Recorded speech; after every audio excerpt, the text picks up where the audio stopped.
안녕하십니까. 저는 한국 마이크로소프트 OEM 사업부에서 파트너 테크놀로지 매니저로 근무하고 있는 신능선이라고 합니다. 오늘 저는 윈도우 서버 2012에서 스토리지 관련된 업데이트에 대해서 설명을 드리도록 하겠습니다. 먼저 어떤 내용들이 들어갈지 설명을 간단하게 드렸고요. 시나리오별로 메이키리얼이라는 컨셉으로 기능들의 새로워진 기능들과 시나리오에 대해서 설명을 드리고 어떻게 진행하실 수 있으실지에 대한 가이드를 간략하게 설명을 드리도록 하겠습니다. 먼저 그 새로운 인더스트리에 대한 트렌드와 그 변화는 새로운 앱과 그리고 디바이스의 그 다변화로 인한 데이터의 범람과 클라우드 컴퓨팅에 대한 요구사항들을 맞추기 위해서 여러 가지 형식으로 접근을 하고 있습니다. 일단은 그 현재 인프라들에 대해서 클라우드로 붙일 수 있는 것들에 대한 방법에 대한 연구가 있을 것 같고요. 그리고 기존에 갖고 있었던 데이터 센터라든가 다른 데이터 센터들과 함께 어떻게 효율적으로 관리할 수 있을 것인가에 대한 효율성에 대한 고민, 그리고 어떻게 다음 세대의 어플리케이션들을 지원할 수 있을지, 그리고 그러면서도 그 사용자, 사내 사용자 또는 우리 서비스를 사용하는 대상자들에 대해 새로운 업무 스타일을 제공할 수 있는지에 대한 것들이 고민이고 이 IT에서 고민하는 트렌드라고 볼 수가 있는데요. 윈도우 서버 2012에는 이에 대한 문제를 다루기 위해서 해결할 수 있도록 크게 4개의 필라, 비욘드 버추얼라이제이션, 파워 오브 매니 서버, 더 심플리시티 오브 원, 그리고 every app, 애니 클라우드, 마지막으로 모던 워크 스타일 에네이블드라는 이 4가지 필라를 가지고 설명을 드리는데, 오늘 제가 언급드릴 스토리지 관련된 내용은 비욘드 버추얼라이제이션과 파워 오브 매니 서버스 더 심플리시티 오브 원, 그러니까 단순화된 관리와 이 4개의 필라로 되어 있는데요. 이 중에서 가상화에 대한 부분과 그 단순화된 관리에 대한 부분에 대한 부분 초점을 두고 설명을 드릴 수 있을 것 같습니다. 일단은 그 데이터 센터 상호 간에 그 연동되는 시나리오라든가, 그리고 그 고가용성에 대한 니즈, 그리고 그러면서도 보안이라든가 효율성 있는 인프라스트럭처를 구현할 수 있도록 하면서도 그 기존에 있는 인프라들 또는 하드웨어들을 최대한 활용한다든가 아니면 새로운 하드웨어 기술들을 쓸 수 있도록 하는 것이 그 시장에 대한 요구 사항이라고 볼 수가 있는데요. 저희 윈도우 서버 2012에서는 이러한 요소들을 그 해결할 수 있도록 많은 것들을 제공을 드리는데, 뭐 그 엔터프라이즈에서 요구하는 기능들을 저희가 뭐 기본적으로 윈도우 서버를 통해서 제공을 할 수 있도록 한다라든가, 아니면은 고가용성을 구현하고 언제나 그 사용할 수 있는 환경을 제공하기 위한 기능들을 포함하고 있는 것들도 있을 거고요. 그리고 그 시장에 있는 그 하드웨어 제조업체들과 함께 공조해서 새로운 기능들을 제공드릴 수 있는, 예를 들어서 뭐 그 가상 머신에서 파이버 채널을 지원한다라든가 오프로디드 데이터 트랜스퍼를 지원한다라든가 이런 것들을 가능할 수도 있고, 그러면서도 이런 새로운 기능들을 단순화된 관리를 가져갈 수 있으면서, 그러면서 새로운 형태의 스토리지 선택권을 제한받으실 수 있도록 하는 것이 윈도우 서버 2012가 아닐까 싶습니다. 메이키리얼이라는 시나리오로 설명을 드릴 건데요.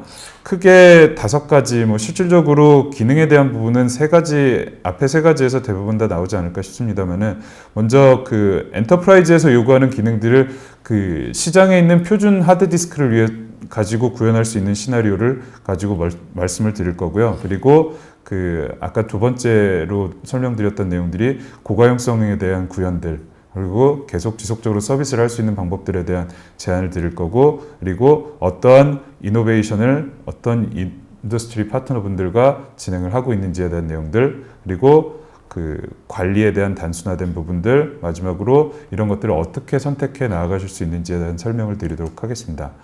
먼저 그 윈도우 서버 2012만 탑재하는 것만으로도 기존의 스토리지 솔루션을 구매를 했었어야 하는 것들을 기본적으로 커버할 수 있는 기능들이 많아졌습니다.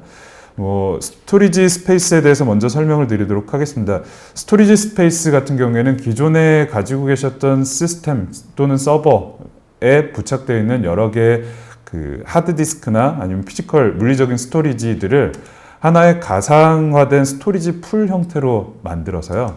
이것들을 스토리지 스페이스라는 영역으로 만들고 이 위에서 가상화된 하드디스크, 가상화된 볼륨을 제공할 수 있는 기능으로 되어 있고요. 이를 통해 그 어플리케이션이라든가 파일 서버들이 호스팅을 받으실 수 있는, 호스팅 파일에 대한 호스팅을 재현할 수 있는 그 환경을 제공하는 방법입니다.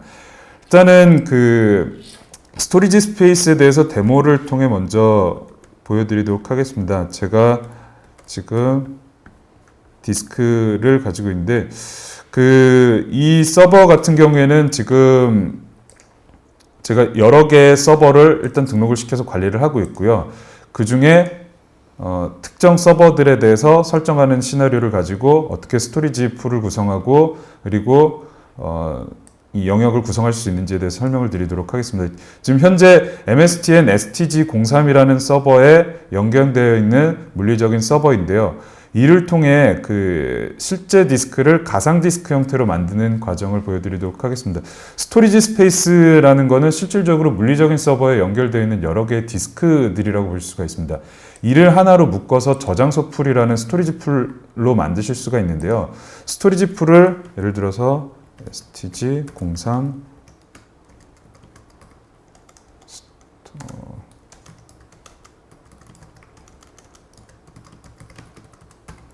풀을 만들고 제가 이 서버에 연결되어 있는 그 물리적인 디스크들을 연결을 해서 이를 하스페어 형태로 구성을 한다라든가 아니면은 자동으로 할당될 수 있도록 구현을 하실 수가 있습니다. 그래서 물리적인 여러 개의 다른 그 디스크들을 하나로 구성할 수 있는 환경들을 제공을 하실 수가 있고요.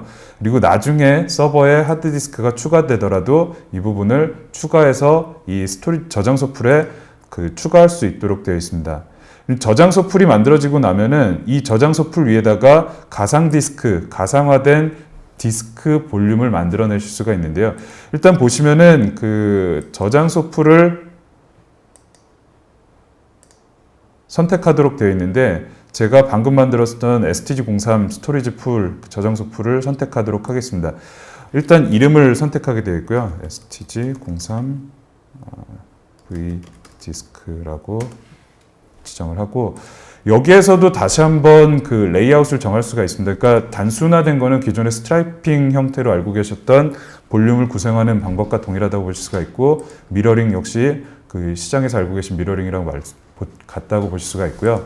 페리티 역시 동일한 구성 형태라고 보실 수가 있습니다. 그래서 그 가상 풀을 가지고 구성한 디스크들을 그 미러링이라든가 페리티 구성을 해서 또 한 단계에 대한 고가용성을 그 연속된 그 펄트 톨러런스에 대한 부분을 지원할 수가 있도록 되어 있는데요. 현재는 제가 디스크 하나만 갖고 있기 때문에 심플로 선택을 하도록 하겠습니다. 그리고 디스크를 선택하고 가상화된 환경을 만들기 직전에 프로비저닝을 할 수가 있습니다. 고정은 기존에 알고 계셨던 것처럼 제가 100기가를 선택했다 그러면 100기가에 대해서만 쓸 수 있는 건데 틴 프로비저닝은 말 그대로 가상의 하드디스크를 미리 프로비저닝, 그러니까 100기가의 하드디스크지만 실질적으로는 제가